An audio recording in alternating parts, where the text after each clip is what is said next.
Հաղորդման գործընկեր Արքայաձոր ռեստորան։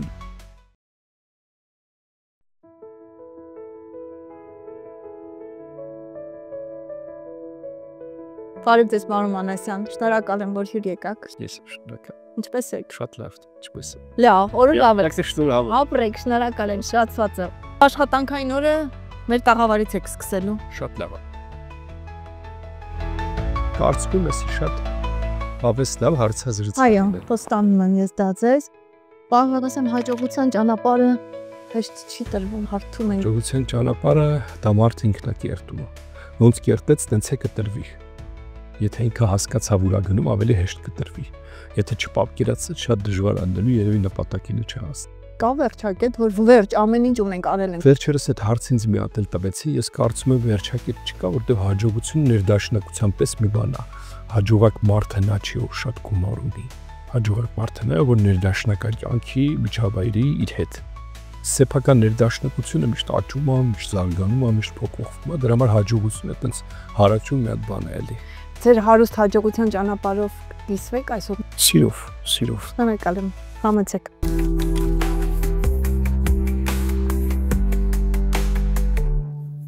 Փոքր մարդիկ շատ բան են պահանջում ուրիշներից, իսկ իմաստուններն իրենցից։ Ահա այսպես, նոր պահանջներ դնելով ու դրանք հաղթահարելով դեռ երիտասարդ տարիքից Մանասյան Group բիզնես կրթական խորհրդատվական կենտրոնի հիմնադիր Հայկ Մանասյանը հարթում է իր ճանապարհը, հաջողության ճանապարհը։ Պարոն Մանասյան, դուք այսօր շատ ճանաչված ու սիրված բիզնես տրեյներ, փորձագետ, այդ ինձ թվում է հեշտ չի տրվում։ Այսօր մեծ սիրով դուք դա վայելում եք ու շատ համեստորեն, բայց դրա հետևում տարիների անխոնջ աշխատանք, անքուն գիշերներ կան թաքնված։ Ավելի ես կասեի այդքան աշխատանք չի, ինչքան ապրումներ եւ մտածմունքներ, որովհետեւ աշխատանքը երբ որ հիմնված չի տեսլականի, նպատակների, էմոցիայի վրա, ինքը դառնում է տանջանք, բայց երբ որ ինքը հիմնված է հենց այդ տեսլականի առաքելության, շատ մեծ էմոցիայի, ուժեղ էմոցիայի վրա, ինքը դառնում է հաճույք։ Երբ որ ինձ ասում են աշխատանք, ես իմ գործի մեջ շատ ներգրավված եմ, շատ եմ աշխատում, ես իրեն աշխատանք էլ չեմ նայում, ես նայում եմ իրեն ճանապարհորդության պես մի բան, որ եթե ինչ-որ մի նպատակի համար մի տեղ ես ճանապարհորդում, ինչ-որ ճանապարհ ես չէ անցնում, այդ ճանապարհն անցնում ես հաճույքով, որովհետև գիտես վերջնակետը կամ այն որտեղ որ հասնել ես, դա քո սպասված ցանկալի կետն էր, այդ ճանապարհն արդեն վերածվում է հաճույքի, հիացմունքի երբեմն, ինչեր ես տեսնում այդ ճանապարհին, ծաղիկներ, բնություն, չէ, կենդանիներ, իմ դեպքում մարդիկ, լավ մարդիկ, տարբեր իրավիճակներ, դրա համար աշխատանքը վերածվում է հաճելի պրոցեսի։ Ցանկացած աշխատանքում ստեղծագործական մոտեցումը պարտադիր է, մեզ չկորցնելու համար ու առաջ։ Ցանկացածում կարծում եմ պարտադիր չէ, աշխատանք կա, որ մարդուց պահանջում է պարզապես իր ձեռքերը, որ ինքը ֆիզիկական աշխատանք անի, այդտեղ կարա ստեղծագործական չլինի, բայց եթե բերում ենք միտքը նկատի ունեմ ստեղծագործ միտք պետք է, այո, միտք պետք է, որտեղ ամեն ինչ մտքից է սկսվում։ Եթե դու մտքով չես աշխատում, նշանակում է դու որևէ բան չես ստեղծում, դու չես էլ հասկանում ուր ես գնում։ Միտքը ամեն տեղ է կարևոր, կարծում եմ միտքը հենց այդ հիմքն է, ամեն ինչ անելու հիմքն է։ Բիզնեսի մեջ, որը որ ես հայերենով շատ միշտ ավելի ճիշտ բառն եմ օգտագործում, գործարարության մեջ, արարել բառն է դրվել։ Այո։ Գործարարը դա ինչ-որ բան արարողն է։ Եթե գործարարը բիզնեսի մարդը իր աշխատանքի վերաբերում է որպես արարչագործություն, արարել, ստեղծել, ուրեմն ստեղծագործելը պարտադիր է արդեն։ Իսկ ստեղծագործելը բնականաբար մտքից է գալիս, եթե դու չունես իդեա, եթե դու չես պատկերացնում, ամեն ինչ պետք է ստեղծես մտքում, ես միշտ ասում եմ, սկսիր պատկերացնելով ավարտը։ Եթե դու ավարտը չես պատկերացնում, այսինքն քո մտքի մեջ չես ձևավորել, դու այդ ճանապարհը չես կարող անցնել։ Չես կարող հասնես այնտեղ, որտեղ պետք է հասնեիր։ Ամեն ինչ երազանքից է սկսվում։ Արել այդպես ասել։ Ես իմ անընդհատ հետ եմ նայում, տեսնում եմ, որ մանկության շատ երազանքներ կա, որ պահպանվել են մեջ, այն ժամանակ ձևակերպված չի եղել այդպես երազանք։ Մի քանի երազանքներ իրականացրեցի, ձևակերպված եղել ավելի շատ ցանկություն, ավելի շատ երազին մոտ մի բան, որը մտածել ես չես հասնի, բայց ուզում ես, բայց դա ցանկություն է, կամեցում է։ Ու հիմա ես տեսնում եմ, ես ինչեր որ անում եմ, հետ եմ գնում մանկություն, տեսնում եմ, որ դա շերտերի մեջ եղել է։ Շերտերի մեջ եղել է միշտ այդ ամեն ինչը ենթագիտակցության մակարդակում, արդեն գիտակցական կյանքում փորձում ես այդ ամեն ինչը իրականացնես։ Բայց թե չունես երազանք, ոչ մի բանի չես հասնի։ Ապացուցված մի բան է, որ եթե մարդ ուզում է մեծ արդյունքների հասնի, այդ արդյունքների մեջ պետք է մանկության երազանքներ լինեն, որտեղ դրանք ամենաուժեղն են, դրանք ամենաերկարն են պահպանվել եւ ամենաուժեղն են, այնքան հենց դրայվ է տալիս, որ ոչ մի դրա առաջ չի կանգնի։ Եթե այդ երազանքները մանկությունից չեն եկել, հասուն մեծ տարիքում ես դրել, դրանք արդեն երազանքներ չեն, դրանք պլաններ, նպատակներ, ինչ որ բաներ են, բայց երազանքը ուրիշ բան է։ Այո, ի վերջո ամենամեծ երազանքները, ամենաուժեղ երազանքները միշտ կատարվում են, որովհետև եթե մի բան շատ ես ուզում, ողջ տիեզերքն է նպաստում, որ դրանք իրականություն դառնան։ Պարոն Մանասյան, աշխատանքային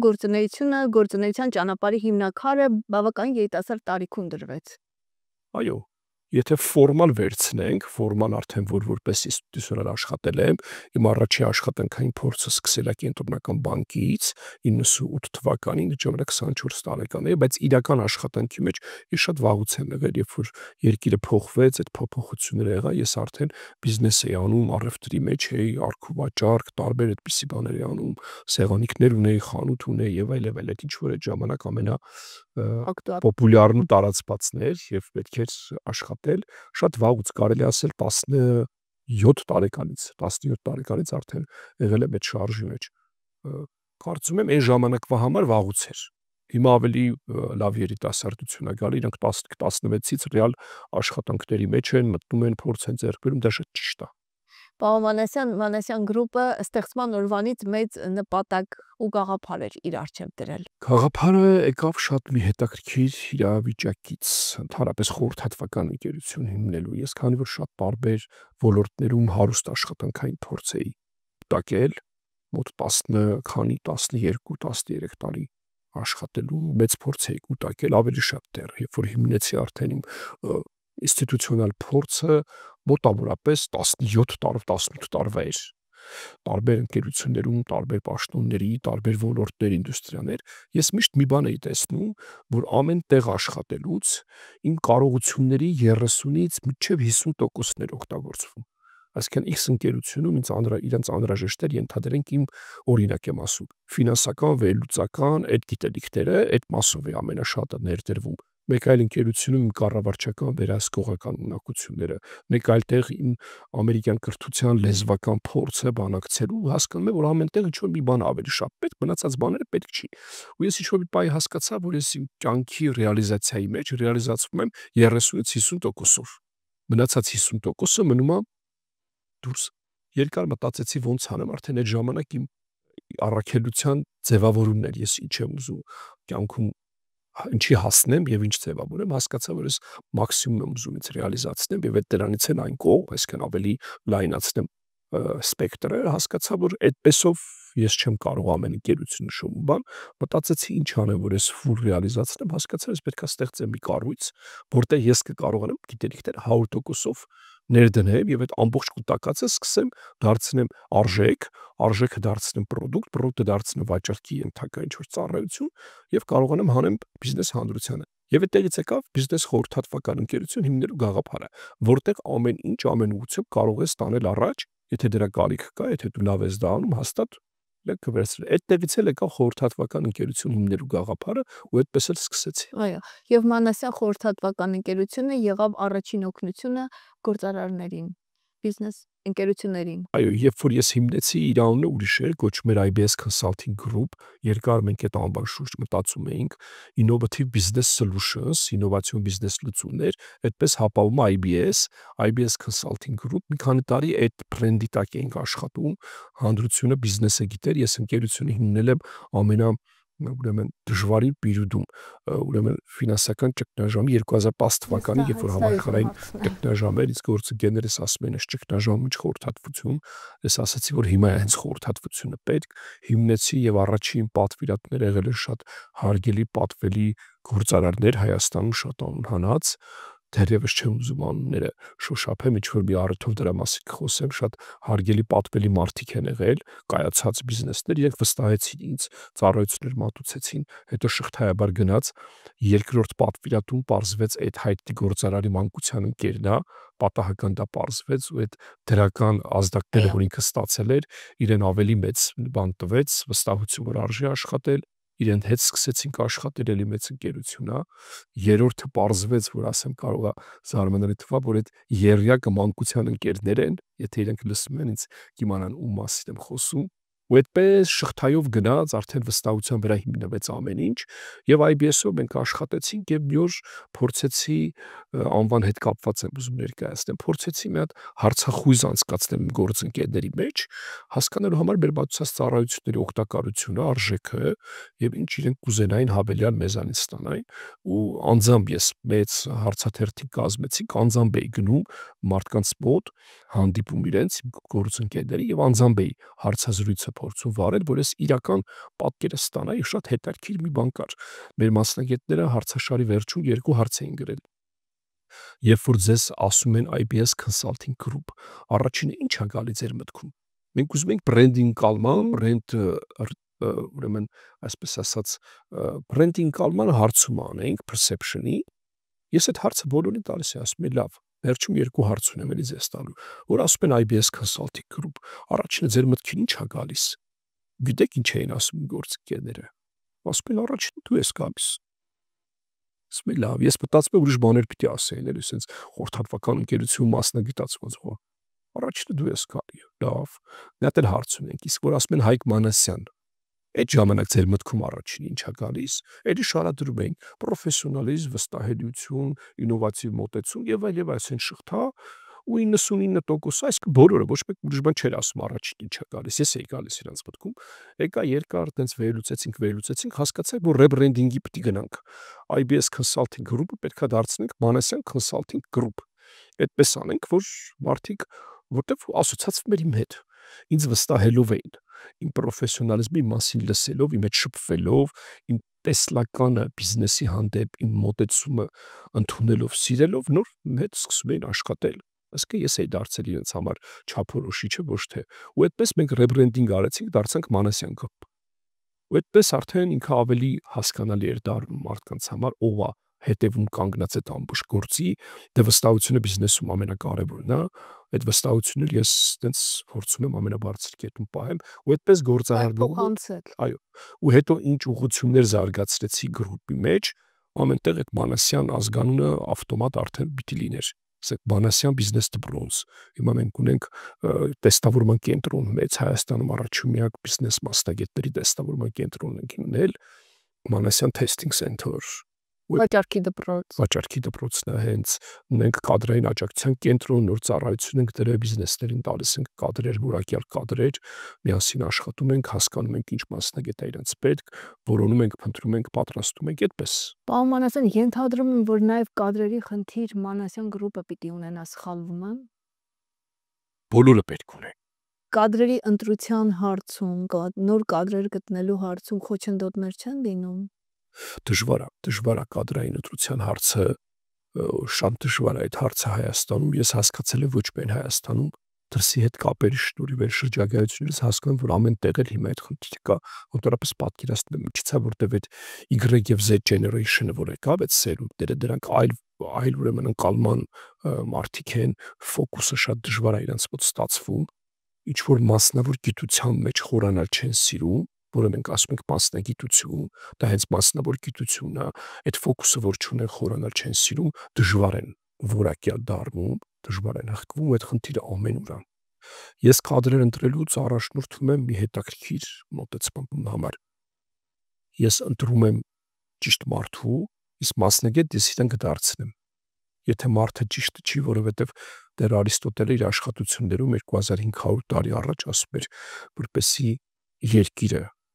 աշխատություն ունի պետություն, ասում էր, որպեսզի երկիրը զարգանա, ճիշտ մարդը պետք է լինի ճիշտ տեղում։ Նույնն էլ ընկերության բիզնեսի մեջ է ճիշտ մարդը ճիշտ տեղում։ Ես ճիշտ մարդը ավելի շատ տեսնում եմ հենց ճիշտ մարդը։ Իր աշխարհընկալմամբ, իր արժեքային համակարգով, իր մշակույթով, իր ժառանգացով, իր տեսլականով, ինքը ճիշտ լինի, կպիտի համընկնի քո ընկերության քո արժեքների հետ, հետո նոր արդեն մասնագիտական պահը։ Պարոն Մանասյան, տարիների ընթացքում ձևավորվեց մշակույթը մեզ մոտ բիզնես խորհրդատվական ծառայություններից օգտվելու։ Բայց ժամանակաշրջանը, երբ դուք սկսեցիք այս առաքելությունը, շատ բարդ ժամանակաշրջան էր։ Այ մտավախություն, բացը ռիսկայնություն չկար։ Անկեղծ ասած չկար, որ լիներ երևի չէի սկսի։ Հավատացեք չկար, որովհետև ես այնքան լավ էի տեսնում, պետք ես մի քիչ մի տեսակ sense ոնց որ ասում եք կուրորեն հավատում էի, որ դա պիտի լինի էլի, բայց ես ճիշտ բաներ եմ իրան ասում, իմ տարիների փորձից, իմ գիտելիքից, իմ սխալներից հավաքված, զտված բան եմ տալիս, բայց ինքը ինչ պիտի չօգտվի դրանից։ Ես մտածում եմ, որ դա պիտի այդպես լիներ, այ որ այտենց մտածեի, որ կարող է դժվար, միգուցե չսկսեի։ Իմ ընկերությունից առաջել են Հայաստանում եղել խորհրդատվական ընկերություններ, կայացած իմ գոլեգաներն են, գործընկերներն են, էլի եղել են, բայց այդ շուկան այդպես զարգացած չէր։ Մենք 2010-11-12 թվականներին փորձեցինք նույնիսկ հավաքվել, չեմ հիշում թվականը ճիշտ, խորհրդատվական ինչ-որ այն ժամանակ շատ սաղմնային էր։ Մարդիկ խորհուրդ լսել չէին սիրում, խորհուրդ տալը դա համարվում էր մի տեսակ այն շատ նյութը չկար էլի, շատ այդ առումով շատ փակ էին մարդիկ։ Ես մարդիկ եմ տեսել բիզնեսի գործարար մարդիկ ընդհանուր սեղանին նստած, որ ներկայացրել են խորհրդատվական ընկերության ղեկավարը, ասում են, այդ ինչ պետք է խորհուրդ տաք, որ մենք չգիտենք։ Իրանք կարծում են, իրանք ամեն ինչ գիտեն։ Դժվար էր իրականում, հետո ես հասկացա, որ դժվար է։ Հետո հասկացա, որ խորհուրդը շատ արժեքավոր բան է, իհարկե գիտեի, բայց նաև դա մատուցում էի, բայց մարդիկ դրա դիմաց չէին ուզում որևէ բան վճարեին, բայց կամաց այդ մշակույթը ի հարգանք մեր շատ գործարարների ու այն մարդկանց, որոնց ասեցի են սկզբից, իրանք հասկացել էին, որ այն իրանք ինչ որ իմացել են այն ժամանակում, դա անցել է, իրանք կարիք ունեն update-ի եւ պետք չէ որ իրանք էքսպերտային գիտելիք ձեռք բերեն ինչ որ բանում, այդ դրանում մասնագիտացած ընկերություններ կան, իրենք ավելի այդ ծառայություններից օգտվելից գործը ավելի լավացնել։ Ու այսօր մենք տասնյակների հասնող, մի քանի տասնյակների հասնող, 100-ի նույնիսկ հասնող ընկերություններ ունենք, որտեղ մեր հաջող խորհրդատվությունը շատ լավ արդյունքներ է տվել եւ մարդիկ տեսնում են, թե դա ինչ է տալիս անընդհատ պատվերներ են տալիս, մյուսներին են խորհուրդ տալիս, խորհրդատվությունը դարձավ նաև խորհուրդ տալու լավ մի հատ մեթոդ, որ մեկը իր բիզնես ընկերոջը որ ուզում է լավ խորհուրդ ասում է գնա, այսինչ խորհրդատվական ընկերությունից խորհուրդ վերցրա։ Այդ լավագույն խորհուրդը կարա լինի։ Նաև կոլեկտիվների հետ եք չէ՞ մեծ աշխատանքներ ծանում։ Այո, կոլեկտիվներով կա շատ աշխատանք եւ շատ մի հետաքրքիր դրվագ եմ ուզում պատմեմ, արագ ասեմ, Մանթաշովը գիտենք մեր մեծահարուստներից մեկը հերթական անգամ ինքը երբ որ հավաքներ ա լինում, ասում ժամանակին գալիս էին շատ տարբեր մարդիկ ինչ որ բանով են դիմում իրան, օգնության ակնկալիքով, մեկը կրթության կարիք ուներ երեխայի համար, մեկը հիվանդության, մեկը հացի, դա ինքը 10-րդ էր պահում, ոսկեր պահում տալիս էր, ասում է հերթական մեկը գալիս է, դա նույնիսկ չի էլ պատտվում էլի, այդ կոպեկը տալիս է ոսկի այդ տղային, այդ տղան ասում է հա, սկզբից ասում է ես ձերես ինչ բարեկամի տղան եմ, փող ա տալի, ասում է փող պետք չի։ Ասում է բա ի՞նչ ա պետք։ Ասում է ես եկել եմ ձեր խորհուրդը հարցնեմ։ Մանթաշովը ասում է մի պասից կանգնում է, պատտվում ասում է տղա ջան, խորհուրդը շատ թանկ արժի։ Խորհուրդը շատ թանկ բան է, որ դու եկել ես ինձանից ուզես։ Ճիշտ է ասում, որտեղ խորհուրդը դա մի ոսկի չի, դա արլի մի խուրջին ոսկու գին ունի։ Հենց այդպես էլ ասում խորհուրդը մի խուրջին ոսկու գին ունի։ Ճիշտ խորհուրդը, լավ խորհուրդը։ Դրա համար են գործարարները, որ հասկանում են, մեր հետ աշխատում են։ Նրանք ովքեր դրան չեն եկել, կամ խորհրդի կարիք չունեն, կամ խուրջին ոսկին չունեն, դեռ չեն եկել, բայց այդ մշակույթը զարգանում է։ Բելու մշակույթը զարգանում է միանշանակ։ Ես դրա արմատների մեջ եմ, կրթական մասով մանավանդ, ես կրթության տրեյնինգների մեջ եմ նախորդ դարից։ Մեկ ընկերս ասում է, կարաս ասես նախորդ հազարամյակից, որտեղ 99 թվականից նախորդ դարի եւ նախորդ հազարամյակի ես արդեն կենտրոնական բանկի ուսումնական կենտրոնում որպես տրեյներ դասավանդում էի բանկային մասնագետներին եւ ամբողջ այդ հավաքագրման process-ում բանկային ռիսկերի, ֆինանսների դասավանդումներ էի անում 99 թվականից փորձս 26 տարի արդեն։ Էլիկ ձերը, ճիշտ է։ Այո, հենց այդ մանկության երազների մի էլեմենտ կար դրա մեջ։ Պարոն Մանասյան, շատ ընկերություններ այսօր այդ խորհուրդ ստանալու բարդ, պատասխանատու, պատվաբեր գործը վստահում են ձեզ։ Դուք դա սիրով եք իհարկե իրականացնում, բայց ես գիտեմ, որ դուք էլ անգամ այս պահը, մինչ այս պահը այդ կրթվելու գործին եք դեպված։ Հա, դա անխուսափելի է։ Այդ վստահելը շատ պատասխանատու բան է։ Տեսեք, ասում եք վստահում են, ոչ թե պատվիրակում են, այլ վստահում են։ Իրանք իզնես ծառայություն չեն գնում, իրանք վստահում են իրանց բիզնեսի ընկերության հետագան։ Հենց այդպես էլ իմ հետ խոսում են։ Ասում են Մանասյան ջան, մենք վստահում ենք, մի բան արա, որ մեր ուզածը լինի, իրանք չգիտեն ես ինչ պիտի անեմ, ոնց պիտի անեմ։ Բայց այդ վստահությունը շատ պատասխանատու է։ Բնականաբար ես պիտի կրթվեմ ու անդադար իմ կրթվելու process-ը ես չգիտեմ, որևէ պահ կանգ չի առնում հաստատ ու ես կրթվում եմ ոչ միայն ինքնակրթվելու տարբերակով, հիմա ասենք հարուստ ռեսուրսների գրականության, ես կրթվում եմ այսօր աշխարհի ոլորտի գուրուների մոտ, Լավագույնի Ֆիլիպ Կոտլերի մոտ եմ կրթվում, Բրայան Թրեյսի մոտ, Սեթ Գոդինի մոտ ու շատերի այդ անունները հասկացող մարդկանց արդեն ասում են ինչի մասին է խոսքը, անհատական կաբինետներով աշխատում եմ, շարունակում եմ, սերտիֆիկացվում եմ անդադար, որովհետև այդ վստահությունը պետք է պահել, որովհետև բիզնեսում մի բան կա, ամենակարևոր բանը, որ դու դա միշտ ունենաս, վստահելություն։ Վստահությունը կորա մնացած ոչ քո գիտելիքը, ոչ քո փորձը, ոչ պետք չի։ Պետք է քեզ վստահեն։ Ու դա շատ խորը ֆունդամենտալ կապված է մարդու արժեքների հետ։ Եթե ինքը իր արժեքներով ազնիվ մարդ է,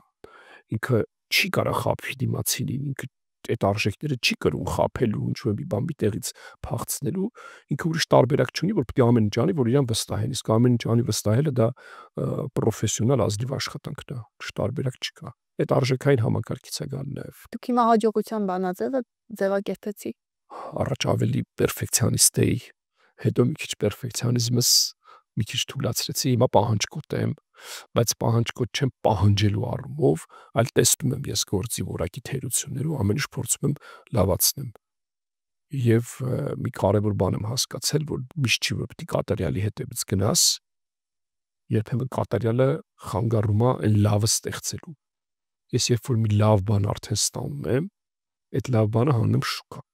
Հետո նոր սկսում եմ կատարելագործել։ Շատ կարևոր խորհուրդ եմ ուզում տամ մարդկանց, անընդհատ կատարելության որ գնաք, երբեք չեք կարողանա ձեր մեջ եղածը հանեք հասցնեք, միշտ ուզելու եք կատարելագործեք։ Առաջ էս այդպես է, բայց հասկանում եք ժամանակը գնում է, դրա կարիք կա։ Դու պետք է կարողանաս դա մատուցես, դրանից օգտվել, հետո ավելի լավացնես, հետո ավելի։ Նոր հաղթանակներ գրանցես։ Նույնիսկ հաղթանակներ էլ չէ։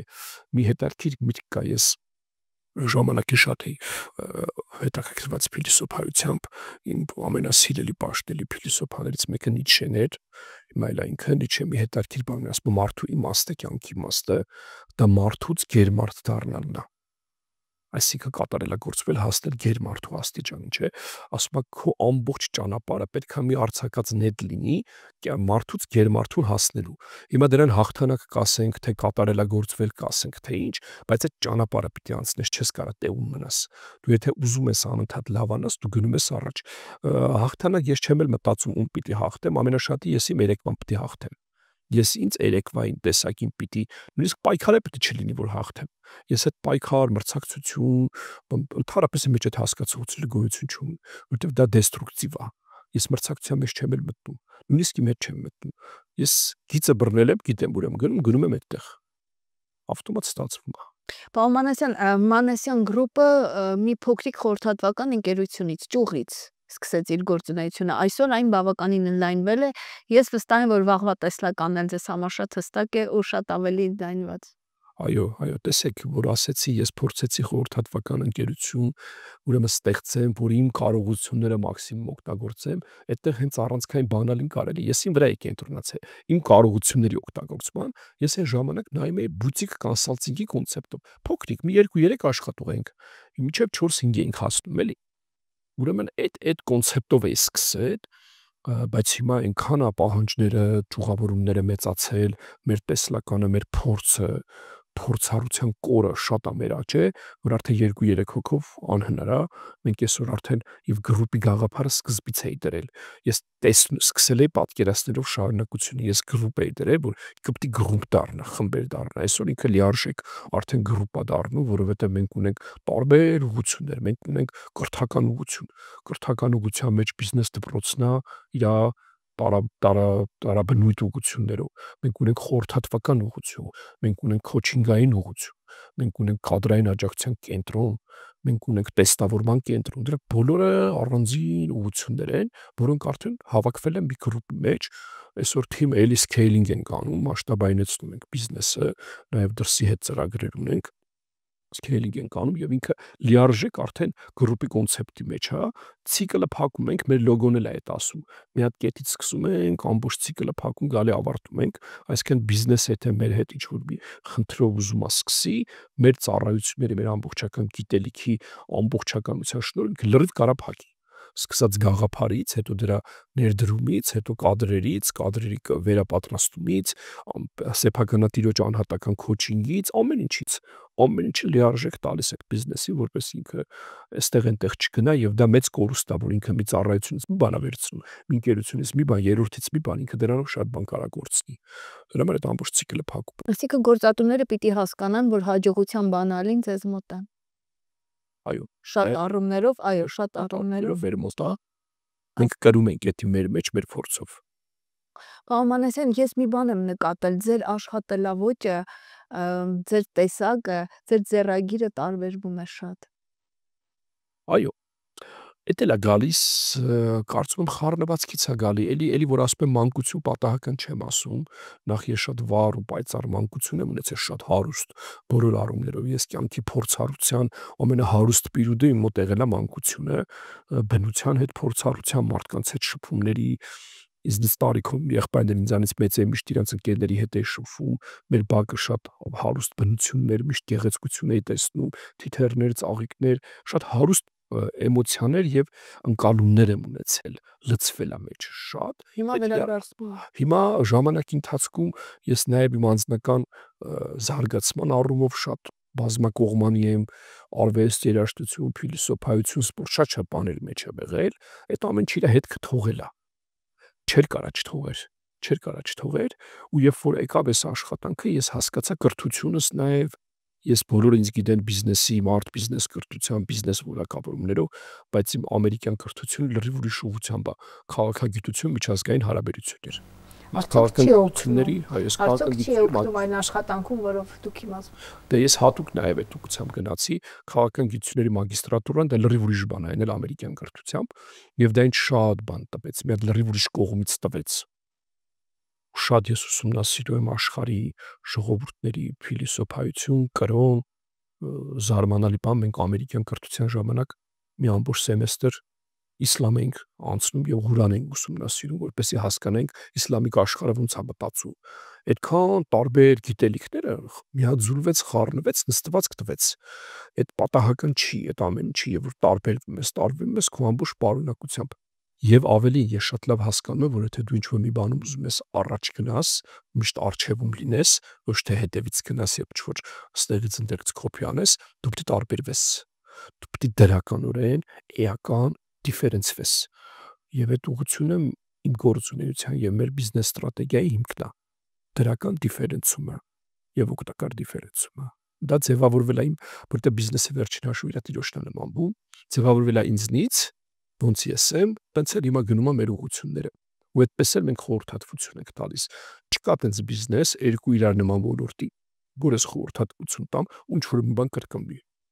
Լրիվ տարբեր ուղղություններ եմ տանում, որ իրանք դիֆերենցվեն արդեն, որ իրանք իրար հետ չմրցակցեն։ Իրանք ամեն մեկը իր ամենաճիշտ ուղին ընտրի, ճիշտ ուղղություն ընտրի եւ գնա առաջ։ Դա շատ կարեւոր է։ Շատ մեծ փիլիսոփայություն ու շատ ավելի մեծ սեր այն արած գործի նկատմամբ, աշխատանքի նկատմամբ, որը դուք եք անում։ Ես դա զգացի ձեր աշխատանքում, սխալվում եմ։ Չէ, չեք սխալվում։ Շատերը, որ կյանքին մոտենում են փիլիսոփայորեն,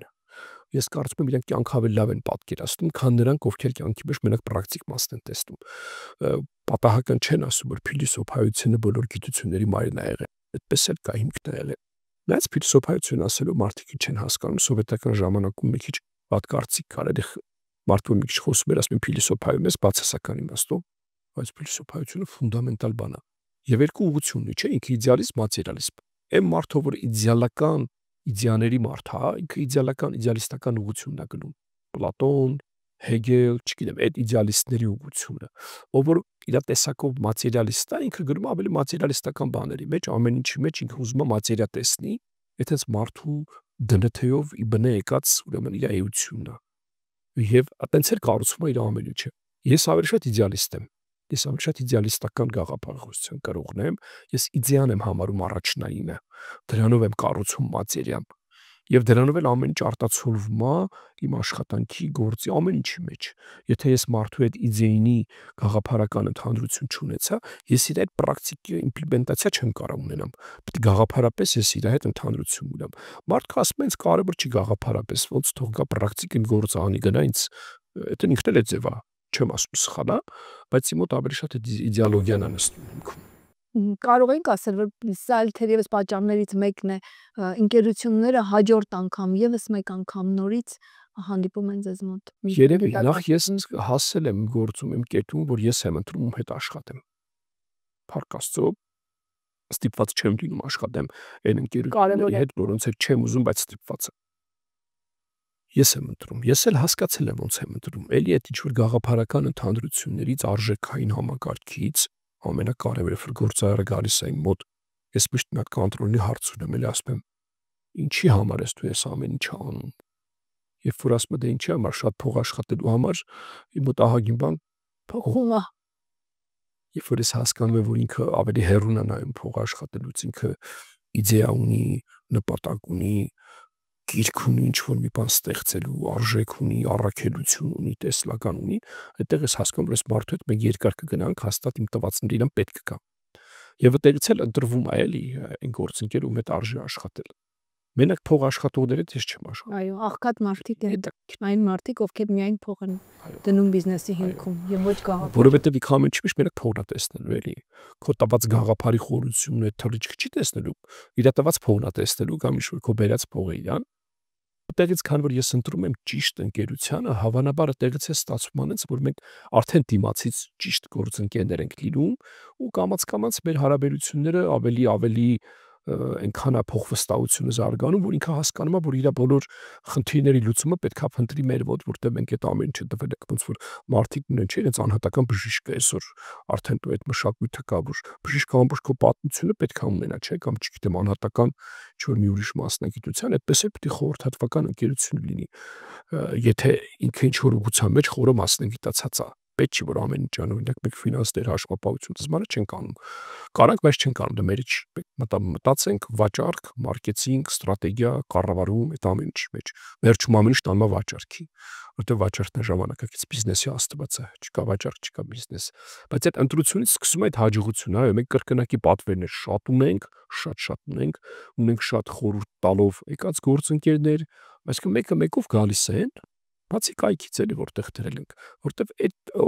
ձևը շատ ավելի լավ է աշխատում։ Բաղմանասյան հաջողության ճանապարհը փշերով ու խոչընդոտներով է իհարկե լինում։ Այդ ճանապարհը հաղթահարեցիք նաև դուք։ Երբ հետադարձ հայացք եք գցում, այդ ճանապարհը հաղթահարելը ձեզ համար նոր ուժ տվեց, նոր դռներ բացեց, թե կերտած դասի պես մի բան եղավ հետոն անցնելու համար։ Տեսեք, ինչ որ ճանապարհ հաղթահարել, ինչ որ նպատակի հասնել է երկու բաղադրիչ ունի։ Մեկը այդ ճանապարհորդությունը, մեկը այդ նպատակակետին հասնելու հաճույքը։ Ես միշտ աշխատել եմ երկուսից էլ հաճույք ստանամ։ Եվ ճանապարհորդելու process-ից կամ այդ խոչընդոտը հաղթահարելու process-ից եւ հաճույքի կետը, երբ որ դու հասնում ես նպատակիդ։ Մի հատ շատ լավ ֆրազա կա, ասում է անգլերեն ուզում հայերեն ներկայացնեմ, էլի։ Ուրեմն լիահույս հույսերով ու հավատով պարփակված ճանապարհորդությունն ավելի հաճելի է, քան վերջնակետին հասնելը։ Որ դու գնում ես, բան, հեսա պետք է հասնենք ստեսա։ Այդ ճանապարհը եթե լավ է լինում, դա ավելի հաճելի է, քան վերջնակետին հասնելը, որտեղ այդ երկար է ու պետք է հաճելի անցնես էլ այդ ճանապարհը։ Եվ ճանապարհորդության մեջ туриզմում դա կարևոր էլեմենտ է։ Այդ ճանապարհը, որ պետք է ավտոբուսով գնամ մի հատ եկեղեցի վանք տենան, միշտ աշխատում են այդ ճանապարհը այնքան հաճելի դարձնեն, որ այդ վանքը տեսնելու հետ զուգահեռ այդ ամբողջը հիշվի։ Հիմա իմ մոտ այդ ճանապարհ անցնելը միշտ աշխատել եմ դժվարությունները վերածել հաճույքի, ինչ հաճույքի։ Մի նոր բան սովորեցինք։ Այս ինչ բանը չգիտենք, արդեն իմացանք։ Հիմա հաջորդ անգամ ավելի հեշտ կլինի մեզ։ Այս մի բանը հավելյալ գործիք է, որ կարանք ու դրանով ես սկսում եմ լցնել իրան դարձնել ավելի լավը։ Տառապակ չեմ դարձնում, էլի։ Իսկ վերջնակետին հասնելու հաճույքն էլ դե լրիվ ուրիշ բան է, դու արդեն իմ մոտ դա ոչ թե փառասիրության կամ փառավորվելու պես բան է լինում, այն իմ մոտ դա լինում է, որ ես հասկանում եմ, որ եթե ես սա արեցի, ուրեմն էլի բան կարամ անեմ, այսինքն ավելի շատ բան է տալիս, երբ որ ես 2 տարի առաջ բարձրացա կանգնեցի Արարատ լեռան գագաթին, իմ համար դա շատ սիմվոլիկ մեծ նշանակություն ուներ, ոչ միայն այդ ճանապարհը, որ ես անցա հասա դրան, այլ որ ես այդ կարճ ժամանակում այդ ամեն ինչը կարողացա անեմ ու հասա դրան, դա ինձ տվեց եւս մի վստահություն, որ ես գործնական ու անձնական կյանքում դեռևս էլի շատ բաներ կարամ անեմ, որովհետեւ ներքին դրայվս ամեն ինչս ոնց որ պատրաստ է այդպիսի բաներ անելու։ Միշտ այդ տեսակետից եմ նա։ Բաղմանասյան, ես շնորհակալ եմ հարցազրույցի համար, որը նաև խորհրդատվության նման մի բան դարձավ։ այն խելամիտ մարդկանց համար, ովքեր կքաղեն այս սրիցից։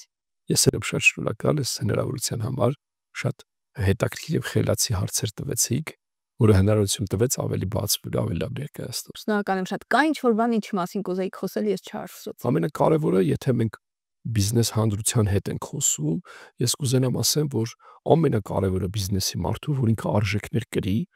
որովհետև այն արժեքները, որ ինքը կրում է իր մեջ, այդ արժեքները ժամանակի ընթացքում դառնում են իր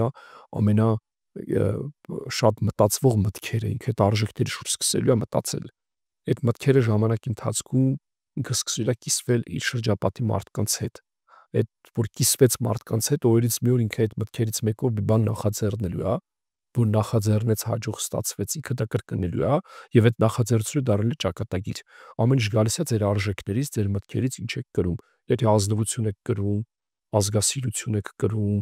արժեքի վրա հիմնված գործ եք կրում, վերջն է այդպես լինելու։ Այս իմ խոսքերը չես Մահատմա Գանդհիի խոսքերն է, բայց ուզում եմ որ այդ գաղափարով գնաք։ Այդ գաղափարով գնաք, արժեք կրեք, ամեն ինչ շատ ավելի լավ կլինի։ Հաղորդման գործընկեր Արքայաձոր ռեստորան։